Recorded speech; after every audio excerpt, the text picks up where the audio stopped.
Oke, baik, dan selamat siang pemirsa. Di kesempatan kali ini saya Tia Resti akan coba mengajak Anda untuk berbincang. Kita ngobrol-ngobrol bareng dengan salah satu pejabat, salah satu mantan pejabat ya. Maksud kami mantan pejabat yang ada di Kabupaten Blora yang saat ini sudah hadir di tengah-tengah kita bersama.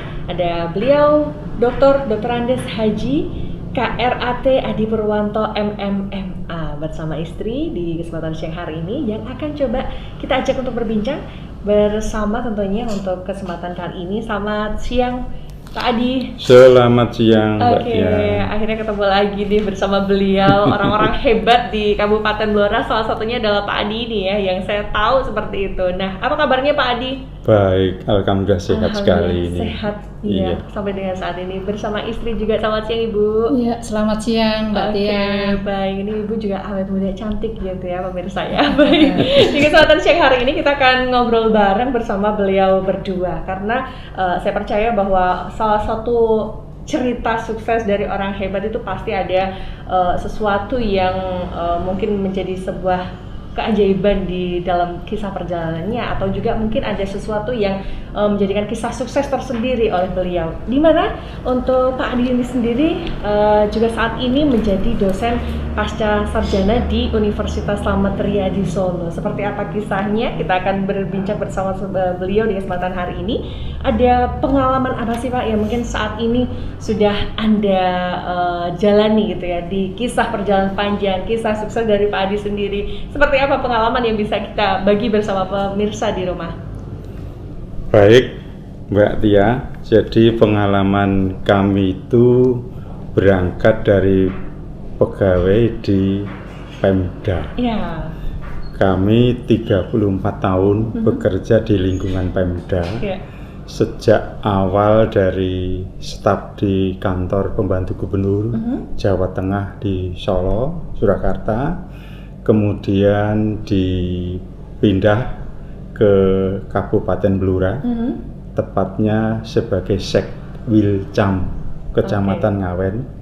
Setelah itu pindah lagi menjadi Camat Banjarjo, pindah lagi menjadi Camat di Todanan, pindah lagi menjadi Camat di Cepu. Setelah dari Camat Cepu menjadi Kabag Pemerintah Desa, pemerintahan desa. Kemudian pindah lagi menjadi Asisten 1 Tata Praja. Dari Asisten 1 dipindah lagi menjadi Kepala Dinas ESDM. Setelah beberapa tahun di ESDM pindah lagi menjadi Kepala Dikpora. Setelah di Dikpora pindah lagi ke BLH, Badan Lingkungan Hidup. Setelah itu jadi staf ahli. Kemudian karena berangkat dari pemerintahan daerah lama, namun jiwa saya, kemudian keturunan genetik saya juga di lingkungan pendidikan. Karena itu pada saat 2002 kami Camat Cepu diminta didatangi oleh ketua yayasan untuk bergabung, bersedia menjadi dosen di STAI Al Muhammad Cepu. Baik. Nah, selama di STAI Al Muhammad Cepu, kami juga masih sebagai pegawai di Pemda, Asisten 1. Kemudian setelah pensiun dari PNS, kami baru mengajukan full menjadi tenaga dosen di Unisri Surakarta sampai sekarang. Tepatnya saya di MAP, pasca sarjana Magister Administrasi Publik, dan juga di FISIP jurusan prodi administrasi negara. Oke, baik. Nah, kalau lihat tadi ya, mungkin di awal saya mengenalkan beliau adalah Dr. Andes Haji KRAT Adi Purwanto MMMA. Nah, kalau ini saya nggak boleh asal-asal ngomong juga ya. Kita singgung KRAT ini, beliau darah biru apa bagaimana ya? Mungkin boleh disinggung sedikit nih. Jangan sampai deh saya salah-salah ngomong sama beliau nih ya. Gimana nih? Ada keturunan darah biru nih sepertinya, Pak Adi. Darah saya merah. Darahnya tetap merah ya. Seperti apa mungkin garis keturunan dari Pak Adi sendiri? Yaitu memang saya dapatkan dari Pakubono 13. Oke.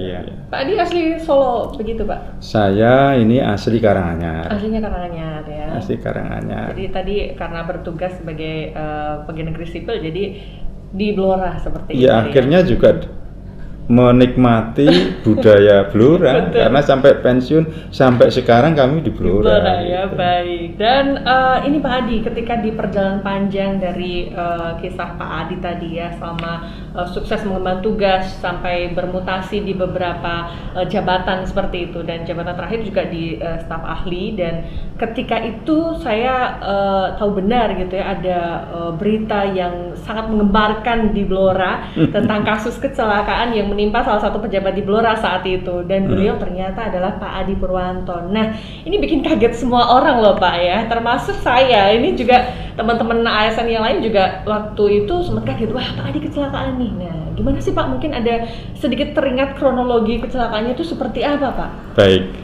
Jadi saat itu kejadiannya tanggal 29 September 2015. Setelah kami menghadiri book fair di Sasana Bakti, saya minta izin Bupati untuk pergi ke Surabaya.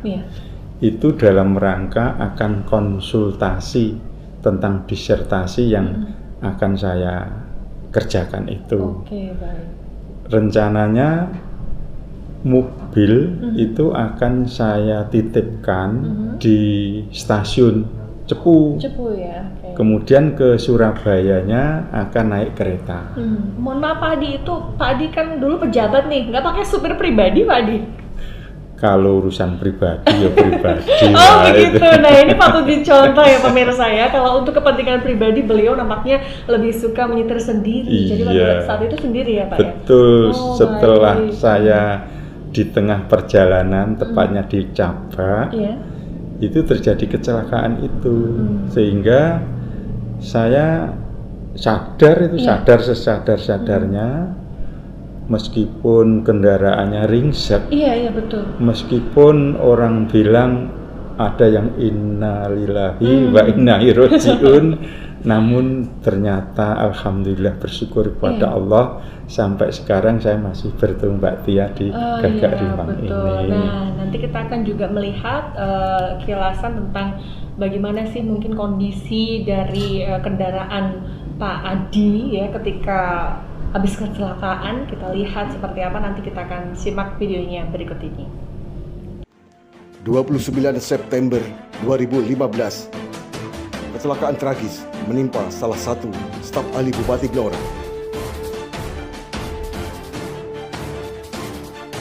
Di Jalan Blora Cepu, kilometer 17, atau tepatnya di Desa Cabak, Kecamatan Jiken. Baik, kalau kita lihat kondisi dari mobil Pak Adi saat itu, wah ini ringsek sampai rusak parah seperti itu, bahkan kendaraan lawan sampai menengadah begitu ya Pak ya. Saking kencengnya atau bagaimana sih Pak? Mungkin bisa diceritakan ketika itu Pak Adi kondisinya seperti apa Pak sampai terjadi kecelakaan dahsyat seperti itu? Sebenarnya kalau kenceng sih tidak kenceng karena jalan itu berliku. Iya betul. Ya. Namun saya berpapasan dengan dam truk yang baru saja dia berjalan menikung, sehingga agak turun jalan, maka setirnya dibanting ke kanan, kena bagian kanan saya, akhirnya bertabrakan itu. Nah, saat itu mobil saya sampai terpental posisinya ke arah jalan, sedangkan truknya itu terbalik. Kalau orang Jawa mengatakan melumah sampai Iya, betul. saking kerasnya. Kemudian saat itu saya juga terlindungi oleh airbag. Oke. Begitu bem gitu, ini pandangan mata sudah nggak bisa, nggak kelihatan. Kelihatannya hanya putih. Oh, nggak taunya airbag itu yang melindungi muka saya. Tapi pada waktu itu masih sadar ya Pak? Ya? Sadar sesadar-sadarnya. Oke. Sehingga setelah saya buka, singkirkan itu airbag, saya baru sadar, loh, kaki saya tak angkat kok nggak bisa loh. Kaki kok menjadi gede, kemudian celana kok menjadi gede, nggak taunya patah. Sehingga saat itu baru saja patah, sehingga tidak begitu terasa sakitnya. Karena itu maka saya harus menghindarkan diri dengan cara sendiri, karena khawatir kalau bisa-bisa mobil itu meledak. Iya betul. Karena itu maka saya setelah menyingkirkan airbag yang menutupi pandangan mata, kami langsung membelakangkan tempat duduk itu. Kalau saya mau keluar ke kanan, pintu dibuka nggak bisa. Iya betul. Kalau lihat kondisi nggak bisa. Itu tidak bisa. Maka saya ke belakang. Ke belakang itu dengan cara tempat duduk saya kebelakangkan, saya geret gitu. Kemudian sandarannya saya ratakan kayak untuk melumah. Lah saat itu baru tangan saya memegang yang patah itu untuk berpindah tempat ke belakang. Masih bisa ya Pak ya? Masih Alhamdulillah, semangat itu. Karena semangat, masih bisa. Belum begitu terasa sakit saat itu. Betul. Nah, setelah macet kendaraan, banyak orang tanda tanya siapa itu, akhirnya ada yang melihat, oh Pak Adi, akhirnya diangkut bareng-bareng. Cuman saya teriak, loh jangan Mas, sakit, harusnya megangnya gini sejajar, saya bilang gitu. Akhirnya setelah bisa dikeluarkan dari mobil, saya dicarikan diangkut kol bak terbuka itu. Sehingga setelah diangkut melalui dengan cara ditelentangkan di bak kol itu, saya dibawa ke puskesmas terdekat di Jiken.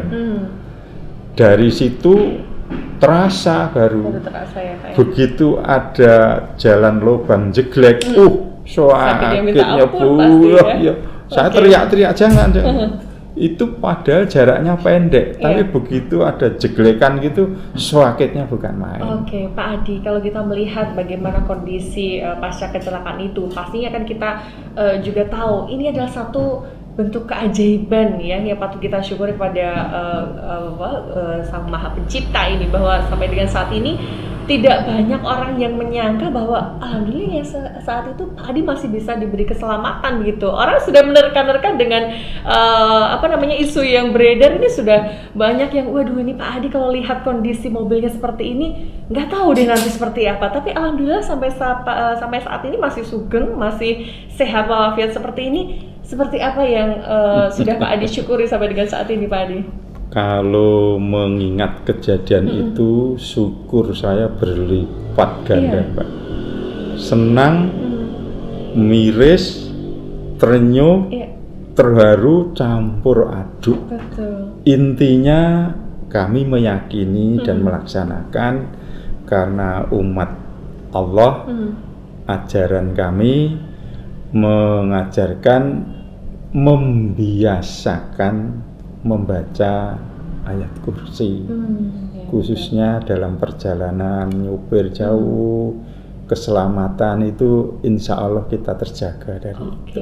ini yang bisa dicoba gitu ya untuk dipraktekkan mungkin supaya kita bisa lebih berhati-hati lagi begitu ya Pak Adi. Nah, sebagai saksi dari perjalanan karir sukses beliau, ini ada istri tercinta yang sudah setia menemani di sepanjang hidup Pak Adi ini, menjadi saksi bahwa beliau benar-benar menjadi orang hebat karena adanya dampingan dari seorang istri yang setia menemani, bahkan sampai merawat ketika Pak Adi kecelakaan, ada operasi juga ya Pak pastinya 5 kali saya 5 kali operasi dalam kurun waktu 5 tahun. Ya 2 tahunan. 2 tahunan itu 5 kali operasi ya. Waduh, ini mungkin saya pengen tanya-tanya juga pada Ibu ya, Dr. Randa Sri Mulyani yang sudah setia ini bersama beliau untuk mendampingi selalu gitu ya di kisah panjangnya Pak Adi. Ini seperti apa sih Bu? Mungkin ketika Ibu mendapat kabar pertama kali dikabarkan bahwa ini suami tercinta mengalami kecelakaan seperti itu. Gimana posisinya pada saat itu Ibu? Iya, kebetulan begini Mbak Tia, pada waktu itu saya MGMP di SMP 1 Jepon. Oke. Jadi beliau masih sadar, ngepel saya, Bu, iki aku kecelakaan, aku sadar, golekno rumah sakit. Hanya seperti itu. Langsung saya bel lagi, sudah nggak bisa. Perasaan saya karena beliau sadar tidak separah itu. Saya diantar teman saya pakai mobil sampai TKP, saya lihat mobil ringsek seperti itu, saya begitu melihat, saya nggak bisa jalan, nggak bisa jalan, terus karena posisi macet, terus saya sama teman saya, sama-sama guru BK SMP 6 itu, dicegatnya sepeda motor, saya gonceng sampai puskesmas Jiken, dia masih di mobil bak terbuka, aku rapopo, usah nangis gitu. Intinya seperti itu. Yang penting Mbak, memang saya selama mendampingi beliau ini satu, intinya saling percaya, saling memberikan support. Dimanapun dia berada, jabatan apapun, saya selalu eksis mendampingi beliau baik itu di Dharma Wanita maupun PKK. Demikian Mbak Tia. Waduh, ini betul sekali apa kata pepatah ya pemirsa ya, di balik suksesnya seorang pria ada wanita hebat di belakangnya. Betul bukan? Iya, dan kalau saya bilang sih mungkin dari kisah seperti itu dari istri yang setia, yang sabar juga pastinya merawat 5 tahun. Ini bukan waktu yang singkat ya Ibu ya. Apalagi juga dalam posisi itu Pak Adi juga sedang mengenyam pendidikan S3-nya seperti itu. Seperti apa sih Bu? Mungkin bisa diceritakan kisahnya Ibu, perjalanan dan juga kisahnya romantis berdua ini seperti apa pastinya? Jadi begini Mbak Tia, kalau karier suami sedang di atas, kita semua. Betul. Kalau kebetulan suami sedang kena musibah, sebagai istri saya juga harus bisa menerima dan justru harus mendorong suami saya tidak boleh patah semangat, tidak boleh minder dimanapun jenengan Mas posisinya, kariernya mungkin tempatnya di mana, harus selalu semangat. Termasuk pada waktu beliau ujian S3 itu di kursi roda sambil dorong sendiri, orang yang melihat pasti menangis, tetapi saya harus tegar mendorong suami saya untuk sukses. Baik, nanti kita juga akan melihat bagaimana foto-foto beliau ketika mungkin perjalanannya ya, harus menuntaskan disertasinya, harus bagaimana wisuda dengan menggunakan kursi roda. Ini kisah-kisah mengharukan yang mungkin harus menjadi teladan juga untuk kaum-kaum milenial seperti kami. Ini harus jadi panutan juga Bapak, karena biasanya orang-orang wah dikit aja udah ngeluh, dikit aja udah putus asa, putus semangat, tapi Pak Adi beliau begitu bersemangat menuntaskan jenjang karirnya, pendidikannya sampai dengan S3 saat ini betul-betul membanggakan. Seperti apa sih Pak? Mungkin ada pesan dari Pak Adi ketika sudah sampai di puncak karirnya dan titik saat ini seperti apa Pak Adi? Baik, saya ceritakan waktu masih menempuh disertasi. Setelah kecelakaan itu, kemudian kami dioperasi jam 12 malam itu. setelah 2 bulan dari operasi itu sudah harus ujian prakualifikasi, ujian kualifikasi. Itu saya masih sakit rasanya, masih memakai tongkat 2, itu saja maju tidak, mundur, maju dan sebagainya. Akhirnya saya putuskan harus, meskipun menahan rasa sakit. Kemudian S3 ini melalui 6 tahapan ujiannya. Jadi setelah ujian kualifikasi, saya ujian MKPD 1, MKPD 2, dilanjutkan ujian proposal, ujian finalisasi, ujian tertutup, dan ujian terbuka. Itu sudah saya lalui semua, meski masih menggunakan kursi roda, bahkan menggunakan krek 2. Namun saya tetap punya semangat karena memang di belakang saya terharu. Iya, pasti akan seperti itu. Ada orang-orang hebat, ada istri tercinta, support, anak-anak, keluarga, semuanya mendukung Pak Adi gitu ya. Semuanya mensyukuri bahwa Pak Adi masih sehat, masih bisa menempuh pendidikannya, bahkan bisa menuntaskannya sampai akhir. Baik. Pasti menjadi orang yang hebat dan juga membuat kita semuanya mengagumi Pak Adi sebagai orang yang patut menjadi teladan juga untuk kita semuanya. Baik, sukses Pak Adi. Sehingga pada saat semua kami lalui, yang terakhir ujian terbuka. Ujian terbuka itu kami oleh dekan promotor itu dipersilahkan tidak berdiri di podium, tapi diizinkan untuk ujian duduk di kursi roda.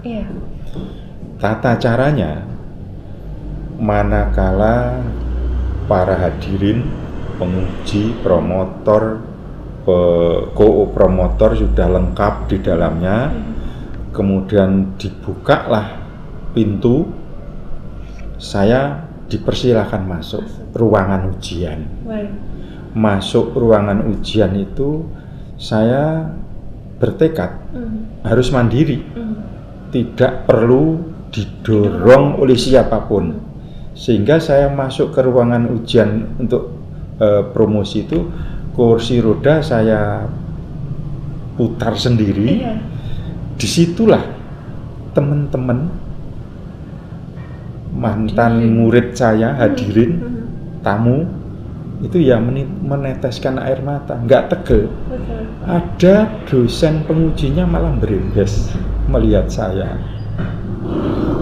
Pasti mereka salut ya, betul. Tapi saya harus saya pedomani. Kalau tidak mempunyai motivasi kuat, bayangkan beroperasi, saya harus membuat disertasi, ngetik sendiri dengan telentang di kamar. Kalau sudah lelah ya ketiduran. Itu saya tik sendiri, sampai kemudian itu saya lakukan berlama-lama sampai dengan mengambil data, meneliti. Kami juga memakai krek 2. Krek 2, tongkat 2 ini ya tertatih-tatih. Namun alhamdulillah semuanya bisa dilalui karena semangat tadi. Iya, baik, betul. Nah, pastinya juga saat ini termasuk saya dan teman-teman lainnya. Tapi ketika sudah purna, bingung Pak mau ngapain. Nah, dari tugas negara ini masih tetap bisa eksis, masih bisa berjuang meskipun di jalan karir yang lain. Ini seperti apa? Mungkin ada motivasi juga buat para pejabat yang lainnya juga gitu Pak. Baik. Semua orang memang nasibnya beda-beda. Namun karena kami dilandasi oleh keinginan, oleh motivasi, jaringan, dan kompetensi kualifikasi yang kami miliki, maka Allah itu akan mengangkat derajatnya bagi orang yang mencari ilmu. Nah, buktinya seperti itu.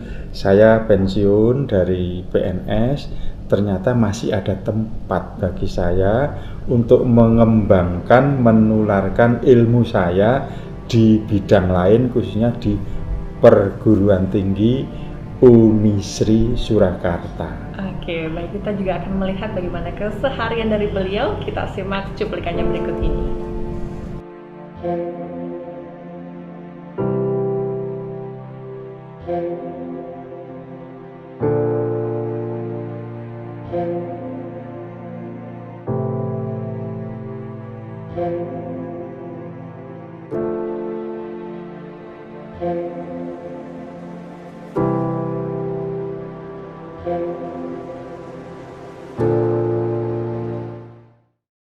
Setelah kita tadi melihat cuplikan dari aktivitas Pak Adi, mungkin kesibukannya sekarang seperti apa, kita sama-sama bangga bahwa orang Blora nih ternyata banyak loh guys yang hebat-hebat seperti itu, termasuk beliau. Nah, mungkin sebagai penyemangat untuk kami kaum milenial nih Pak Adi, mungkin untuk bisa kami ingat terus, mungkin ada motivasi yang ingin diberikan Pak Adi kepada kita semuanya, seperti apa Pak Adi? Baik, tentu kami berharap dan ikut mendoakan bagi milenial dan yang lain, keberhasilan itu harus dilandasi oleh motivasi yang kuat. Dengan motivasi yang kuat inilah ada keyakinan untuk sukses, bahwa keberhasilan itu ada kalanya tidak mulus sebagaimana yang direncanakan. Manusia boleh merencanakan, namun keputusan akhir juga akhirnya kepada dari Allah Subhanahu wa Ta'ala. Oke, baik. Terima kasih untuk motivasi yang sudah diberikan Pak Adi. Nah, sekedar informasi pemirsa, kalau mungkin tadi Anda mendengar atau juga melihat kisah sedihnya saja, itu sebenarnya bukan kisah sedih, tapi memang kisah dari perjalanan panjang yang harus bisa kita petik hikmahnya. Dan kalau tadi kan ceritanya Pak Adi masih pakai kursi roda ya. Nah, kali ini kita juga akan membagikan kabar bahagianya bahwa saat ini Pak Adi sudah sehat walafiat, sudah nggak pakai kursi roda, dan alhamdulillah ini sudah bisa berdiri dengan sempurna ya Pak Adi ya. Sudah nyupir. Oh, sudah. Tadi kesini nyupir sendiri. Solo Blora sudah berkali-kali. Alhamdulillah. Jadi apapun yang kita lalui, apapun yang sedang kita jalani, jangan pernah putus asa bahwa semuanya akan ada jalannya, dan pasti ada saatnya momen bahagia itu datang dan menghampiri Anda. Baik, terima kasih. Saya Tia Ristia bersama dengan beliau Dr. Andes Haji KRAT Adi Purwanto Hadinagoro MMMA bersama istri Ibu Dr. Andes Sri Mulyani turut pamit dari kehadiran kita semuanya di kesempatan hari ini. Sampai jumpa di lain kesempatan, dan wassalamualaikum warahmatullahi wabarakatuh. Waalaikumsalam warahmatullahi wabarakatuh.